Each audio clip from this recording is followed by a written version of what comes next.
இந்தியாவோட 14வது வைஸ் பிரசிடென்டா இருந்த ஜெகதீப் தன்கர் ஜூலை 21 உடல்நிலை சரியில்லாத காரணத்தினால அவரோட பதவியை ராஜினாமா பண்ணாங்க.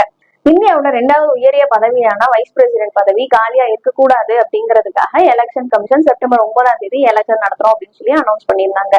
இந்த எலெக்ஷன்ல பிஜேபி சார்பா தமிழ்நாட்டை சேர்ந்த சிபி ராதாகிருஷ்ணன் போட்டியிடுறாங்க. ஆப்போனன்ட் பார்ட்டியான இந்தியா கூட்டணியில இருந்து முன்னாள் நீதிபதியான சுதர்சன் ரெட்டி போட்டியிடுறாங்க.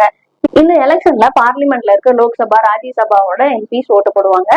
பிரசிடென்ட் எலெக்ஷனா இருந்துச்சு அப்படின்னா லோக்சபா ராஜ்யசபால நாமினேட்டட் ஓட்டு போட மாட்டாங்க, எலெக்டட் மட்டும் தான் ஓட்டு போடுவாங்க. அந்த வகையில இந்த எலெக்ஷன்ல லோக்சபால இருந்து 542 எம்பிஸும் ராஜ்யசபால இருந்து 228 எலெக்டட் எம்பிஸும் 12 நாமினேட்டட் எம்பிஸும் ஓட்டு போடுவாங்க. மொத்தமா 782 எம்பிஸ் ஓட்டு போடுறதுக்கு எலிஜிபிளா இருக்காங்க. இதுல யாரு 392 எம்பிஸ் ஓட்டுக்கு மேல வாங்குறாங்களோ அவங்க தான் இந்தியாவோட அடுத்த துணை ஜனாதிபதியா இருப்பாங்க. இந்தியாவோட நெக்ஸ்ட் வைஸ் பிரசிடென்ட் யாருன்னு கமெண்ட் பண்ணுங்க.